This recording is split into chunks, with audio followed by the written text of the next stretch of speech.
입장 부탁드리겠습니다. 네, 배우님 저희 정면부터 부탁드릴게요. 네. 손인사도 해주시고, 네. 네. 손하트도 좀 부탁드릴게요. 볼하트, 네.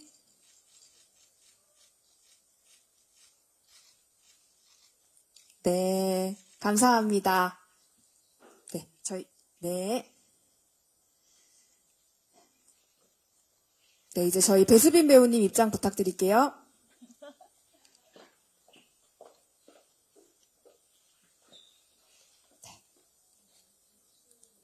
정면 보시고, 네. 네. 배우님 손하트 가능하실까요? 네. 저희 화이팅 포즈 한번 할까요? 라트라비아타, 화이팅! 네, 감사합니다. 네. 저희 이제 윤석호 감독님 입장 부탁드리겠습니다.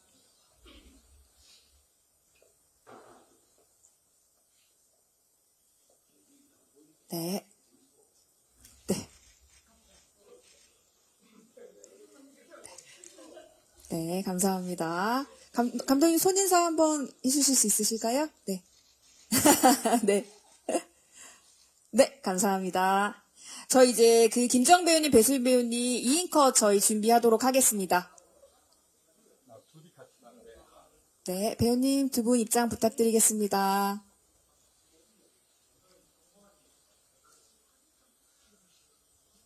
네. 정봉 보고, 네.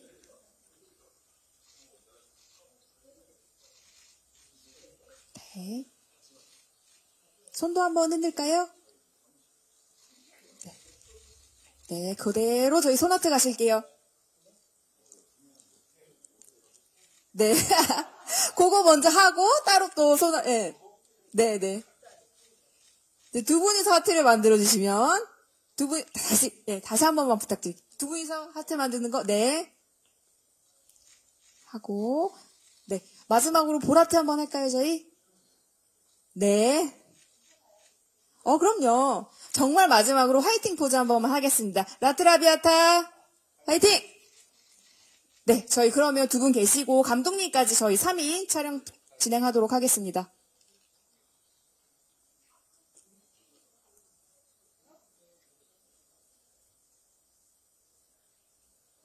네. 네. 정면 보고, 네. 네. 세 분 손인사 한번 가능하실까요? 네. 네. 화이팅 포즈 한번 가겠습니다. 라트라비아타. 네, 감사합니다. 저희 이것으로 포토타임 진행을 마치도록 하겠습니다. 네.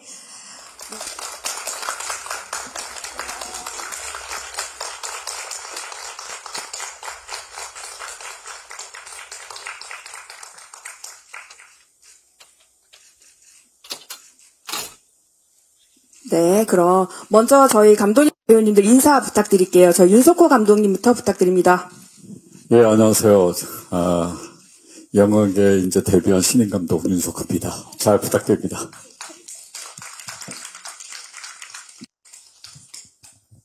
네, 안녕하세요. 저 여름의 딸 무렵에 라트라비아타 영화의 영희 역할 맡은 김지영입니다. 반갑습니다. 네, 안녕하세요. 여름이 끝날 무렵에 라트라비아타에서 준호 역할 맡은 배수빈입니다. 반갑습니다. 네, 인사 감사합니다. 그럼 지금부터 기자님들 질문 받아보도록 할게요. 질문을 하실 분을 손을 들어주시면 저희 스태프분들이 마이크를 전달 드리도록 하겠습니다. 질문 주실 때는 매체와 성함 말씀 부탁드릴게요. 네, 저희 기자님들 질문 영화 바로 끝나셔서 질문 준비하시는 동안 제가 감독님께 먼저 질문 하나 드리도록 할게요. 감독님 그 말씀처럼 데뷔작이신데요. 그 여름이 끝날 무렵에 라트라비아타가 국내 첫 영화 연출 작품이시잖아요. 어떻게 작품을 구상하게 하셨는지 말씀 부탁드릴게요. 예, 제가 2000년도 들었었을 때 우리가 코로나 때문에 굉장히 힘들었잖아요. 그때 저희 어머니도 아프시고 뭐 코로나 이런 것 때문에 굉장히 우울했었는데 그 전에도 이제 일본에서 영화를 한 편 했지만은 한국에 와서도 이제 영화를 하고 싶었던 생각이 있었던 차에 제가 다정함의 과학이라는 영화를 책을 봤어요. 그걸 보니까는 사람끼리의 어떤 다정함이 치유를 할 수 있다라는 그런 책이었는데 그 책을 보고 그 전에 제가 생각했던 일본 소설이 있었는데 영화 소재로서 생각했던 제목 그대로예요. 여름이 끝날 무렵에 라트라비아타. 그래서 그거랑 같이 이렇게 연관이 되면서 이 시대에 이런 영화를 만들면 어떨까라는 생각이 들어서 내 책임에 하자 해갖고 신화를 막 쓰게 됐고 그러고 제주도 헌팅 다니다가 제주도에 찾아서 그렇게 해서 만들게 됐습니다. 예. 네. 힐링 영화를 좀 음악이 많이 있는 힐링 영화를 만들고 싶었는데 그렇게 해서 만들게 됐습니다. 네, 정말 제목처럼 여름이 끝날 무렵에 개봉하게 되어서 더욱더 감회가 새로울 것 같습니다. 네, 혹시 기자님 질문 있으신 분 계실까요? 네, 손을 들어주시면 저희 스태프분이 마이크를 전달 드리도록 하겠습니다. 네, 준비하시는 동안 그럼 제가 배우님들께 질문 하나 드릴게요. 네, 그 여름이 끝날 무렵 라트라비아타에서 두 분 멜로 연기를 해주셨는데 시나리오를 보시고 처음 느낌은 어떠셨는지, 그다음에 또 어쨌든 저희 90년대 레전드 감독님이신 윤석호 감독님과 또 작업을 하셨잖아요. 멜로 장인이신 어떤 소감인지 한번 말씀 부탁드릴게요. 네, 사실 제가 이 시나리오를 받고 나서 시나리오보다 먼저 결정을 한 것 같아요. 시나리오 받고 원래는 굉장히 심사숙고해서 읽고 그 다음에 역할이 어떤 분량이든 간에 제가 그 다음에 선택을 하는 편인데 시나리오 받자마자 감독님 누구? 윤석호. 그래가지고 그냥 냉큼 저 덥석 물었습니다. 그래가지고 그 다음에 작품을 보다 보니까 요즘에 좀 많이 지쳤던 것 같아요. 뭐 여러 가지 OTT도 그렇고 영화도 그렇고 좀 너무 피가 많이 튀고 폭력이 난무하는 그런 영화들 속에서 좀 지쳐가고 있던 찰나에 굉장히 샘물 같고 뭔가 저한테 안식을 줄 수 있는 그런 영화인 것 같아서 굉장히 기쁘게 받아들였습니다. 네, 배수빈 배우님 말씀 부탁드릴게요. 네, 저도 지영 선배하고 좀 비슷했던 것 같습니다. 저도 감독님하고 너무 작품을 하고 싶었었는데 이제서야 기회가 된 것 같아서 저도 기꺼이 참여를 하게 됐고요. 또 지영 선배님하고도 제가 몇 작품에서 그냥 이렇게 스치듯 만났는데 한번 좀 같이 좀 작업을 너무 해보고 싶었던 선배님이고 배우시라서 저도요. 네, 감사합니다. 네. 그래서 참여하게 됐습니다. 이어서 그럼 감독님도 우리 배우님들과의 작업이 어땠는지, 어떻게 캐스팅을 하게 되었는지 이어서 답변 부탁드릴게요. 예, 영화를 보셔서 알지만은 그 여주인공이 굉장히 억척스럽게 사는 어떤 겉모습과 그런 과거에 아주 큰 아픔을 갖고 있는 내면의 어떤 고통, 상처 이런 걸 가진 두 가지의 어떤 복합적인 측면을 잘 연기를 해야 되는데 워낙 복귀리 이미지로 억척스럽고 그런 수다스럽고 이런 것들은 기본적으로 갖고 있고 저희 그 연출자들은 항상 그 남의 작품들 볼 때도 거기 나온 배우들의 어떤 표정과 이미지와 이런 것들을 관찰하게 되거든요. 그래서 저 친구가 좀 여성적인 측면도 있고 되게 고운데 좀 억척한 걸로만 이미지가 많구나. 그래서 아마 그런 것들을 내가 좀 찾아내서 같이 그걸 섞어 놓으면은 제가 생각하는 영희 캐릭터랑 잘 맞을 것 같다라는 생각을 했고요. 배수빈 씨도 마찬가지예요. 제가 본 모니스터 속에서 본 배수빈 씨는 약간 뭐랄까요, 빌런적인 캐릭터도 좀 많이 하는 것 같고 강한 엣지가 있는 걸 좀 많이 있는 것 같은데 제가 그 갖고 있는 이미지는 좀 눈매가 좀 사슴눈 같다고 할까요? 좀 외로워 보이고 약간 여성들에게 모성 본능을 자극할 수 있는 약간 그런 슬픔, 우울 위태위태한 어떤 그런 느낌, 그런 느낌들이 좀 있었어요. 그래서 사실 우리 여기에서는 많은 대사가 남자 주인공이 있진 않지만 그런 표정과 이미지가 되게 중요했기 때문에 이 친구한테 내가 느낀 그런 찾았던 그런 이미지가 있으니까 제가 해내면 되겠다 해갖고 캐스팅을 했고 두 분 다 제 예상대로 잘 해줘서 굉장히 감사하게 생각하고 있습니다. 네, 이어서 저희 기자님 질문 받아보도록 할까요? 네, 오른쪽. 네, 안녕하세요. 뉴스엔 장예솔이라고 합니다. 일단 그 촬영 장소를 제주도로 결정하셨는데 감독님께서는 왜 제주로 결정을 하셨는지 궁금하고요. 또 배우님들은 그 제주에서 찍다 보니까 또 특별한 에피소드가 있지 않을까 싶은데 네, 답변 부탁드리겠습니다. 예, 그 원작 소설에도 바닷가 집이었고 또 바다에서 이런 불행한 일이 있었기 때문에 바다 장면이 참 많이 나오기 때문에 바다가 굉장히 중요했어요, 이미지적으로. 그래서 제가 이게 저예산 영화이기 때문에 처음엔 제주도를 전혀 생각하지 않았어요. 동해안과 남해안을 이렇게 돌다가 마땅한 어떤 장소를 발견을 못해서 결국 제주도까지 갔죠. 제주도까지 가서 거기서도 돌다가 가파도가 마음에 들었는데 가파도는 또 제주도에서 또 떨어진 섬이어서 거기서 뭐 자전거 타는 장면이라든지 바다 풍경 같은 것들 좀 찍고 김영에서 이제 그 바닷가에 있는 집을 하나 발견해서 이제 김영에서 두 군데서 이제 촬영을 했는데 아무래도 바다 풍경이 가장 큰 요인이었던 것 같습니다. 제주도를 선택하는 데는. 예. 네, 김지영 배우님부터. 네, 저는 제주도인 게 너무너무 좋았거든요. 그래서 작품도 너무 예쁠 것 같고 감독님은 어떻게 그림을 잡으실지도 굉장히 궁금하고 그래서 사실 처음에 장소 헌팅 때부터 막 따라다니고 그랬어요. 가서 자전거도 타보고 가파도 가서 되게 귀찮게 그랬던 것 같아요. 감독님 초반부터.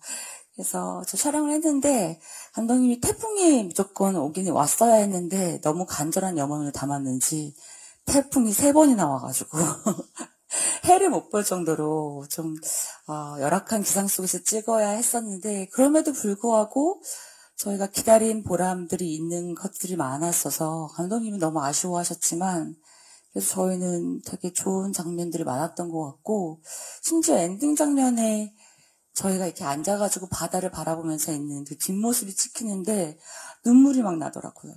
네, 그냥 바다를 바라보고 있는 게 여러 가지 저희가 순차적으로 작품을 진행하기도 했고 촬영을 하기도 했고 저희한테 영이랑 준우가 쌓여서 그 시간도 오롯이 그냥 저희가 그 바다와 하늘과 앉아있는 저희 그대로를 느낄 수 있는 그런 시간들이었던 것 같고 태풍이 많이 와서 무서운 적도 되게 많았어요.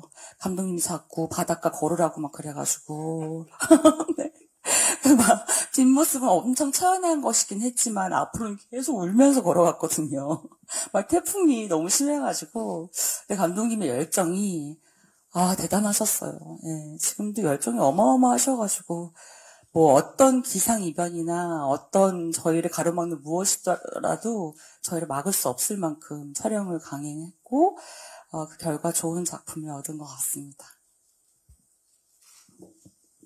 네.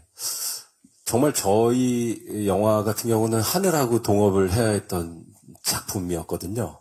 그리고 또 섬이다 보니까 재훈 선배 말씀대로 태풍이 정말 3번이 왔고 촬영을 하다가 접고 다시 또 대기하다가 다시 또 날이 개면은 바로 나가서 또 촬영을 하고 보통 어떤 현장에서 이렇게 어떤 좋은 장면을 찾기 위해서 시간을 이렇게 기다리는 경우가 많이는 없잖아요. 근데 참 저희도 항상 이렇게 좀 스탠바이를 했던 것 같아요. 해가 뜰 때, 질 때, 구름이 낄 때, 또 거칠 때.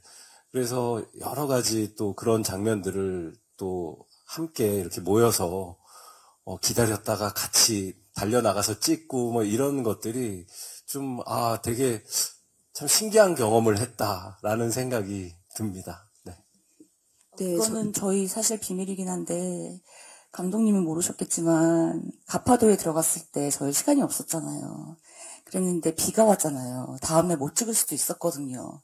근데 배수빈 씨랑 저는 정말 철없이 비 오는데 밖에 나가서 밤바다에서 낚시했거든요. 그래가지고 내일 아침에 비 왔으면 좋겠다 막 이러면서 하루 더 있었으면 좋겠다 막 이랬는데 감독님 마음이 타들어가고 있었는데 저희는 이렇게 철없이 그냥 살았던 것 같아요. 그냥 그 작품 안에서 영희와 준우로. 네. 네. 죄송합니다. 저희 제주 촬영 얘기가 나와서 그러는데 감독님, 저희 또 촬영 감독님 또 특별한 감독님이시잖아요. 또 아름다운 영상을 담아주셨는데 그 이야기 한번 해주시면 감사드릴게요. 예.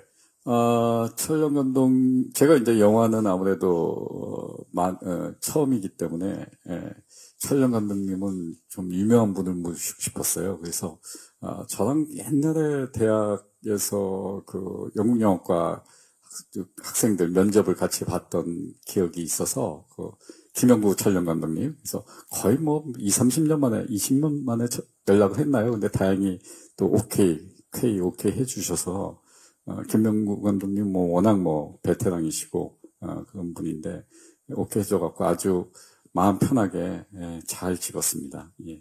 네. 김명구 감독님은 다 아시니까 그분의 전작을 다 설명할 필요는 없을 것 같고. 대표적으로 사단의 축부터 시작해서 괴물, 홍삼수 씨 영화라든지 또 봄날은 비트, 간다. 봄날은 간다, 장르를 불문하고 굉장히 많이 했죠. 네, 좋은 맞습니다. 영화들을. 예. 네, 그래서 저희 또 많은 아름다운 장면이 담긴 것 같은데요. 이어서 기자님 질문 한번 받아보도록 하겠습니다. 네, 왼쪽.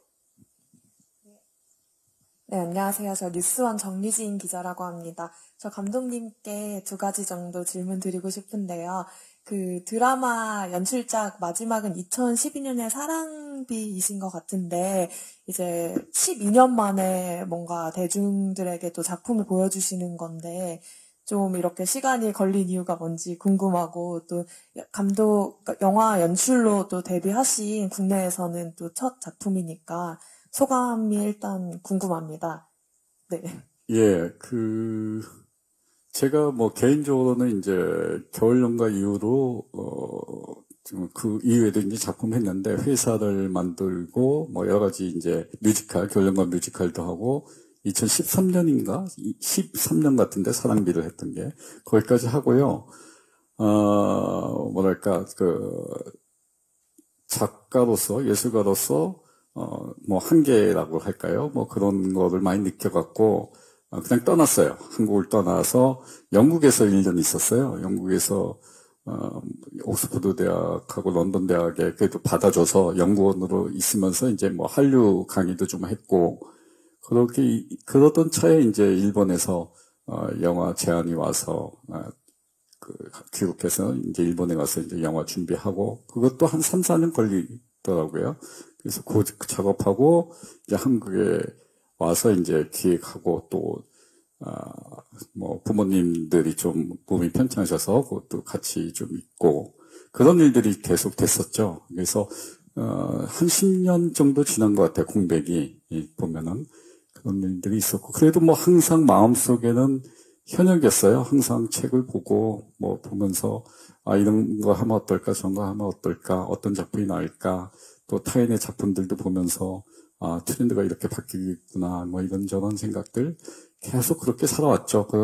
그러다가 코로나 때 이렇게 더 이상 이렇게 멈출 수는 없겠다. 일단 저지르자 해갖고 그때 이제 오히려 동력을 받아서 이번에 작품을 하게 된 거죠. 예. 네, 이어서 기자님.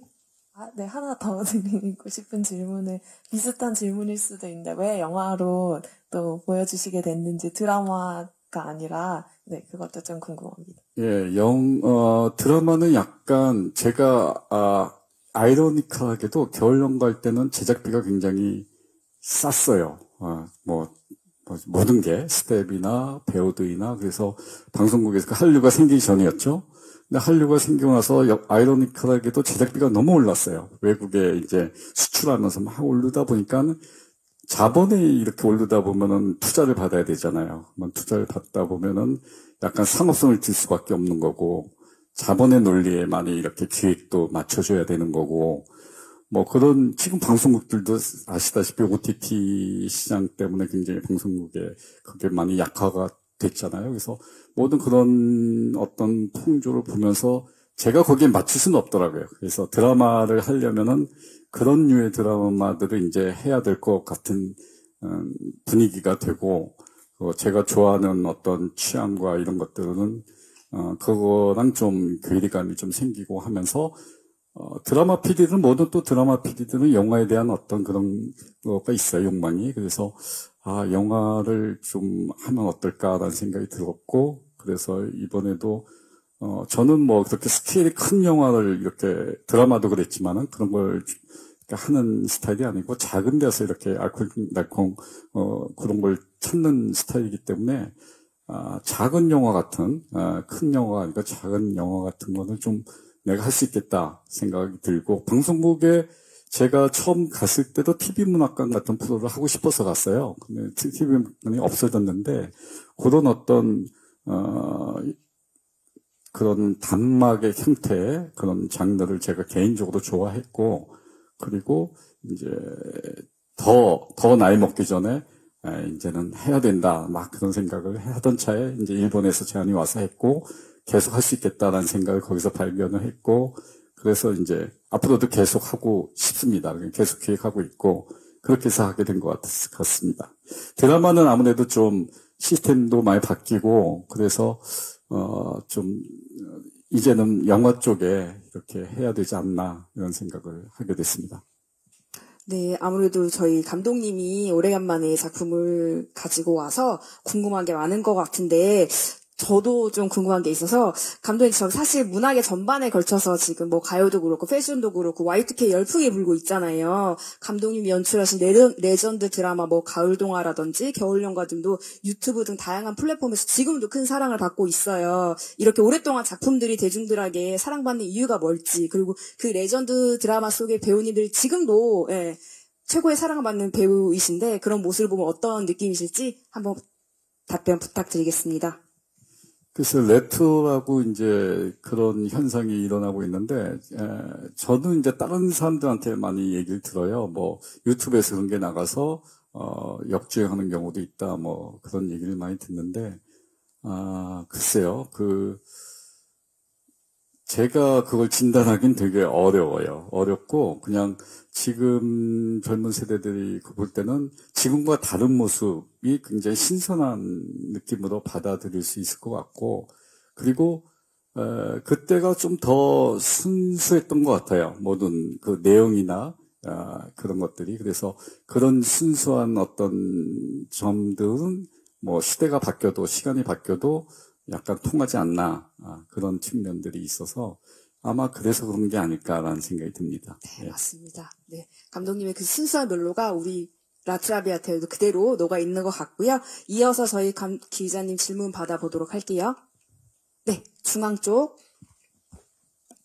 저 세계일보 송은하 기자라고 하는데요. 아까 계속 요즘 작품은 어떤지 트렌드를 지켜보셨다고 하셨는데, 사실 이 작품은 요즘 영화들이 굉장히 호흡을 짧게 가져가는 거에 비해서 또 굉장히 호흡이 너무 길고 어떤 침묵이나 공백도 많고 한데, 일부러 이렇게 하신 것 같은데 그런 이유가 있으신지랑, 그리고 아까 드라마 시스템이 많이 변하셨다고 하셨는데, 사실 요즘에 영화계도 격동의 시기이고 아직 길을 못 찾고 있는데, 이 어려운 영화판에서 계속 하시려고 하는 그 의지랄까, 그리고 이걸 어떻게 헤쳐나갈 생각이신지 좀 그런 부분도 궁금합니다.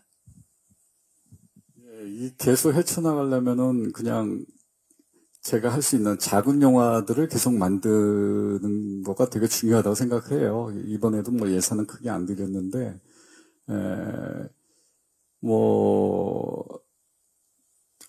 제가 아까 오기 전에 어디 인터뷰에서, 좋아하는 영화 4개를 얘기하는 인터뷰를 했었는데, 지금 얘기하다 보니까 다 옛날 영화더라고요. 뭐, 러브스토리나 난과 여나 이런 옛날 영화들을 얘기하게 됐는데, 제가 그렇게 살아와서 그런 것 같아요. 그래서 저는 그 트렌드를 보고는 있지만은, 제가 그거를 쫓아갈 이유는 없는 것 같아요. 제가 옳다고 생각하고, 제 가치관이 형성된, 왔던 거가 있는 대로, 그냥 이 영화도 사실 제목을 아다지오라고 해갖고 제천영화제에서 이제 했었는데, 아다지오가 지금도 뭐 아다지오를 제가 폴더를 갖고 차에서 많이 듣는데, 약간 그 아다지오가 주는 어떤 느림의 미학이 있거든요. 그래서 저는 그걸 좋아하고 너무나 스피디하게 돌아가고 강하게 돌아가는 세태 속에서 제가 옳다는 건 아니고 저 같은 콘텐츠도 다양성 측면에서 한쪽에선 좀 있어야 되지 않나.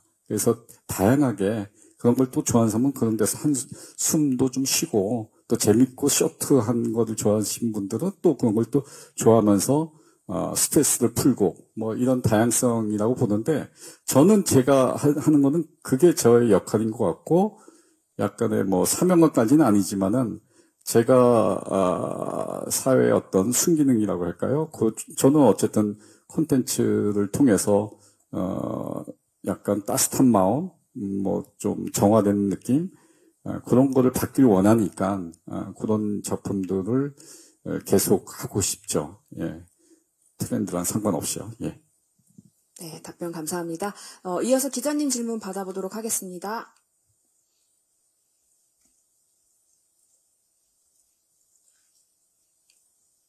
네, 중앙 쪽이요. 안녕하세요. 엑스포뉴스 김수아 기자라고 합니다.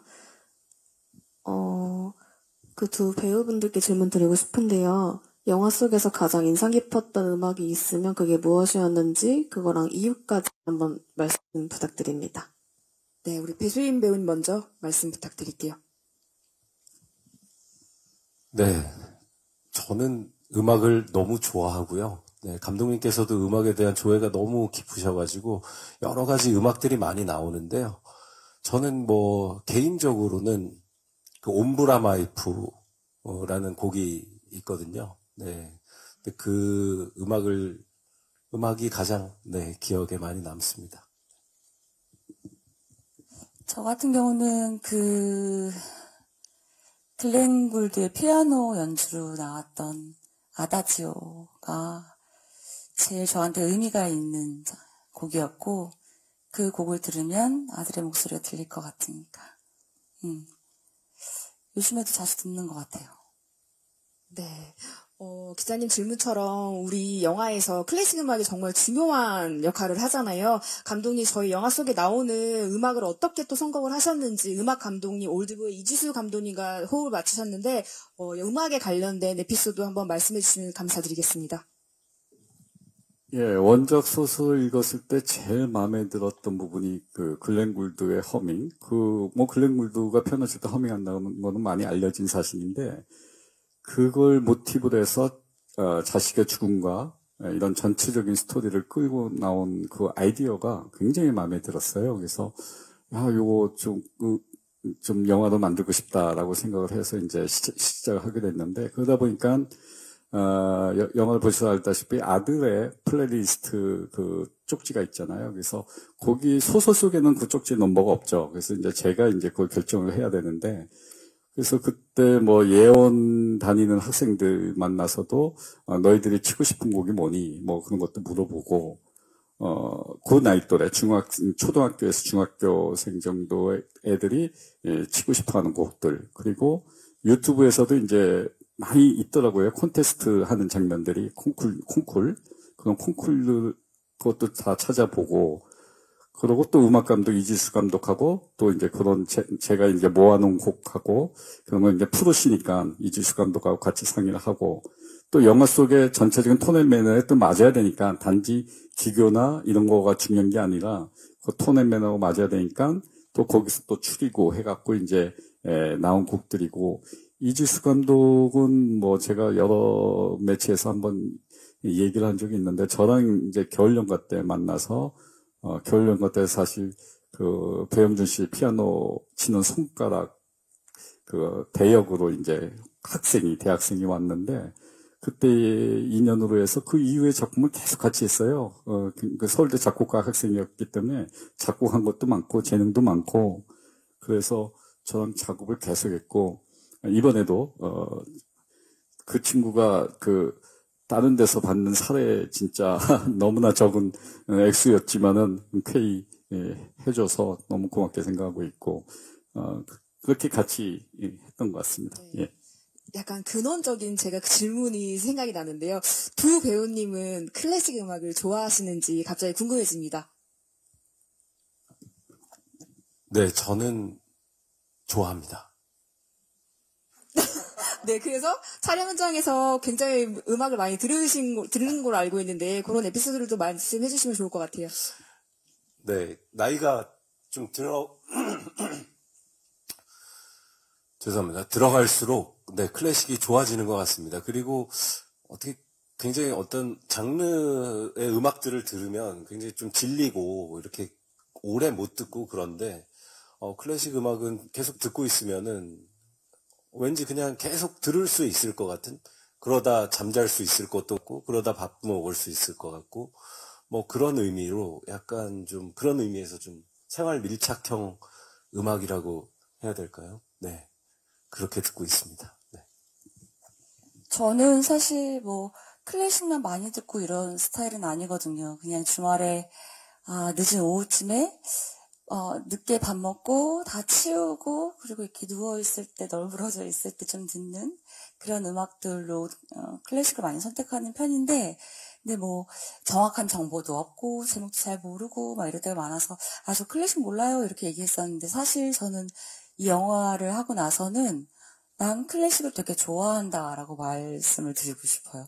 왜냐면 그게 특별히 그 곡에 대한 어떤 자세한 정보를 알지 못하더라도 그냥 들었을 때 마음이 편안하고 내가 즐길 수 있으면 그건 좋아하는 게 맞는 것 같아요. 저는 클래식을 좋아합니다. 네, 감사합니다. 네, 이어서 질문 받아보도록 하겠습니다. 네, 오른쪽. 예, 김지영 배우님과 배수빈 배우님께 질문이 있는데요. 두 분의 호흡이 이번 영화를 촬영하면서 되게 좋았다고 들었는데 좀 어떻게 호흡하셨는지 좀 뭐 서로에 대해서 좀 얘기해 주시면 좋겠습니다. 네, 김지영 배우님부터. 네.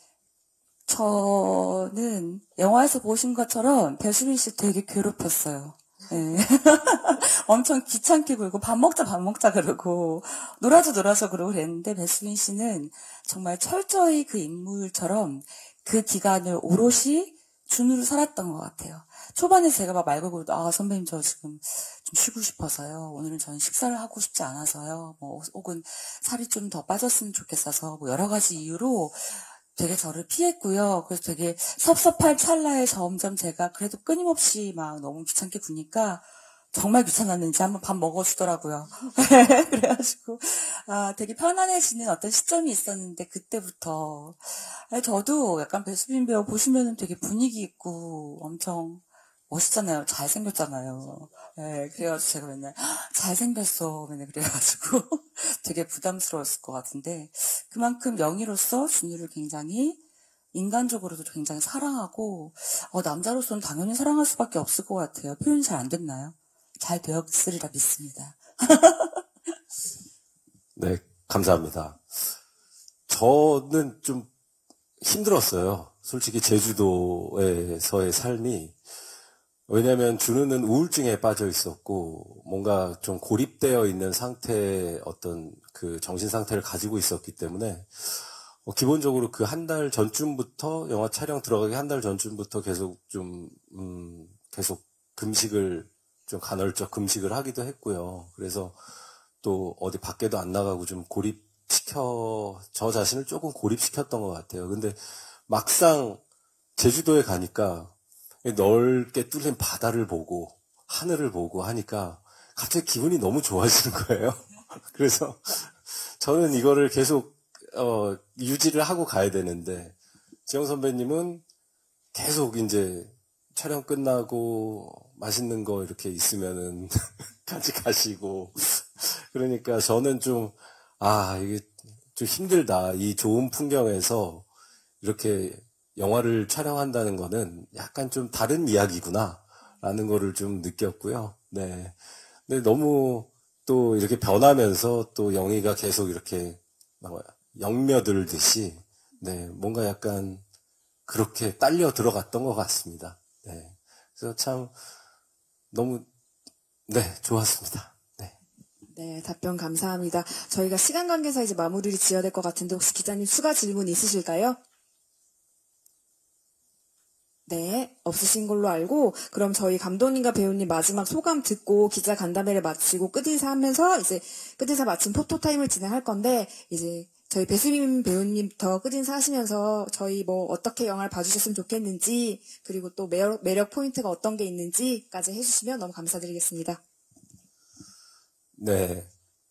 이 영화는, 정말 아까 감독님께서 말씀하셨듯이 정말 감독님의 어떤 그 인간과 사람에 대한 따스함, 네. 이거를, 표방하고 있는 영화입니다. 그래서 의도 자체가 너무나 순수하고, 그리고 또 그런 마음들이 관객분들에게 충분히 좀 잘 전달됐으면 하는 바람입니다. 많이 사랑해 주시고, 그리고 또 기자님들 많이 좀 부탁드리겠습니다. 네, 감사합니다. 네, 영희로서 이 영화 안에서 사는 동안 매 순간순간이 늘 행복했던 것 같아요. 되게 의미 있는 시간이었고, 영희가 준우를 만나면서 아픔이 있는 사람이니까 그 아픔을 알아볼 수 있잖아요. 그러니까 더 구해주고 싶고, 그런 사이에 치유가 됐던 것 같거든요. 저 스스로도 모르게. 근데 개인적으로도 저도 굉장히 많은 걸 느끼고, 많은 것들을 힐링했던 경험이었거든요. 그래서 많은 분들이 이 영화를 보시고 그저 그냥 자신을 이 영화 안에 풀어놓고 즐기셨으면 좋겠어요. 그 안에서 위로받고 힐링되고 그러기를 간절히 기도합니다. 고맙습니다. 도와주세요. 네, 감사합니다. 예, 영화 속에 나오는 대사로 표현을 하자면 라트라비아타, 길 잃은 여자인데 길 잃은 사람들을 위한 영화. 그리고 또 맨 뒤에 라트라비아타를 위하여란 말이 있죠. 예, 역시 길 잃은 사람들을 위한 영화. 맨 마지막 대사, 다음 계절은 행복하길 바라요.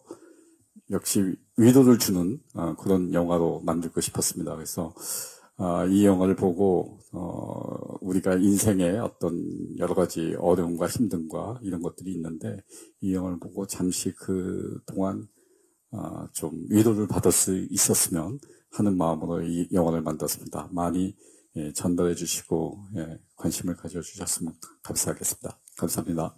네, 감사합니다. 이것으로 기자 간담회를 마치고 잠시 자리를 정리한 후에 포토타임을 진행하도록 하겠습니다. 감독님과 배우님들은 잠시 자리를 이동해 주시기 부탁드립니다.